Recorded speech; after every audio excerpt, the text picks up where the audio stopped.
আসসালামু আলাইকুম রহমতুল্লাহি ওয়া বারাকাতুহু। তোমাদের জন্য আরও নতুন একটি ক্লাস নিয়ে আসলাম। আজকে আমরা পরিসংখ্যানের উপরে দ্বিতীয় ক্লাস করতেছি। আজকে আমরা শিখব পরিসংখ্যান থেকে কীভাবে মধ্যক নির্ণয় করা যায়।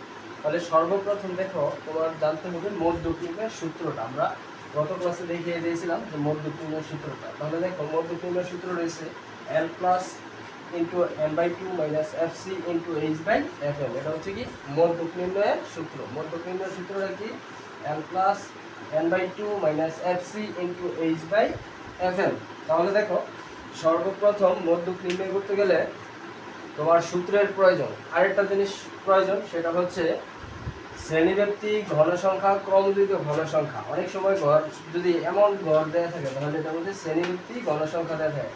তোমাকে অতিরিক্ত আরেকটা ঘর করতে হবে, ওটা হচ্ছে কি ক্রমযুক্ত ঘনসংখ্যা। তাহলে দেখো, আমরা শ্রেণীব্যাপ্তি, ঘনসংখ্যা, ক্রমযুক্ত ঘনসংখ্যা করছি। তাহলে দেখো, শ্রেণীব্যাপ্তি 31 থেকে 40, 41 থেকে 50, 51 থেকে 60, 61 থেকে 70, 71 থেকে 80, 81 থেকে 90। ঘনসংখ্যা দেওয়া আছে 6, 8, 12, 9, 7, 8। ঠিক আছে। ক্রমযুক্ত ঘনসংখ্যাটা তুমি কিভাবে বের করবা? 6 এর 6, প্রথম 6 এর 6 বসাইবা। এবার এই 6 এর সাথে এই 8 যোগ করবা। 6 এর সাথে 8 যোগ করলে কত হয়? 14। এই 14 এর সাথে আবার পরবর্তী ঘনসংখ্যা যোগ করবা 12, যোগ করলে হয় 26। এইভাবে 26 এর সাথে আবার পরবর্তী ঘনসংখ্যা যোগ করবা 9, 9 যোগ করলে হয় 35। 35 এর সাথে আবার 7 যোগ করবা হয় 42, আবার 8 যোগ করবা হয় কত? 50। এইভাবে আমরা ক্রমযুক্ত ঘনসংখ্যাটা বের করবো। তাহলে দেখো, এখানে এই ঘনসংখ্যার যোগফলের মান আসছে কত?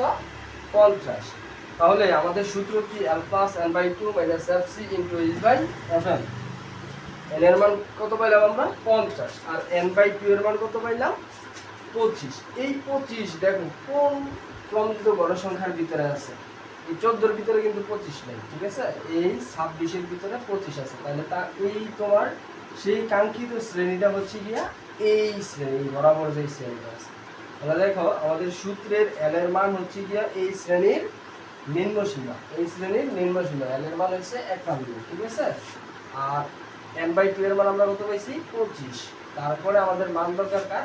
FC। এই FCটা হচ্ছে এই ঘনসংখ্যা বরাবর এর পূর্ববর্তী ক্রমযুক্ত ঘনসংখ্যা। পূর্ববর্তী ঘনসংখ্যা যেই শ্রেণীটা তুমি নির্ধারণ করছো, এই বরাবর এর পূর্ববর্তী ঘনসংখ্যাটা হচ্ছে FC এর মান। তাহলে FC হচ্ছে 14। এটা হচ্ছে আমার নির্ধারিত ঘর, এর পূর্বেরটা হচ্ছে 14। আর fm টা হচ্ছে যেই শ্রেণী তুমি নির্ধারণ করছো, ওই শ্রেণীর ঘনসংখ্যাটা হচ্ছে fm। আর h হচ্ছে এই পার্থক্যটা, শ্রেণী ব্যক্তিটা হচ্ছে কত? 10। এই h হচ্ছে সবসময় শ্রেণী ব্যক্তিটা h এর মান। ঠিক আছে, এটা মনে রাখবা। তাহলে দেখো, আমরা যার যার মান বসাইছি।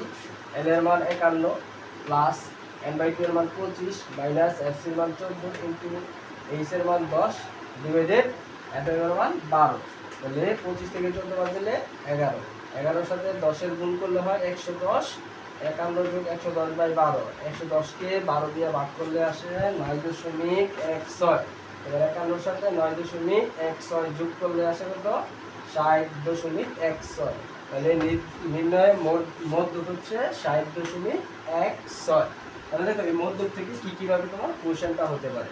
মধ্যক থেকে কোশ্চেন হতে পারে তোমার মধ্যক শ্রেণী নির্ণয় করো। তাহলে দেখো, এই যে n/2 এর মান 25, এই 25 26 থেকে 51 থেকে 60 শ্রেণীতে আছে। এটাই হচ্ছে তোমার সেই কাঙ্ক্ষিত শ্রেণী। ঠিক আছে। তাহলে মধ্যক শ্রেণী হচ্ছে 51 থেকে 60 শেষ। যদি বলে মধ্যক নির্ণয় করো, তাহলে আমরা এই যে মধ্যক নির্ণয় করে দেখালাম। যদি বলে মধ্যক শ্রেণীর পূর্ববর্তী শ্রেণীর মধ্যবিন্দু নির্ণয় করো, তাহলে দেখো, এটা হচ্ছে মধ্যক শ্রেণী, এটার পূর্ববর্তী শ্রেণী হচ্ছে কত? 41 থেকে 50। তাহলে এটার মধ্যবিন্দু হবে 41 যোগ 50।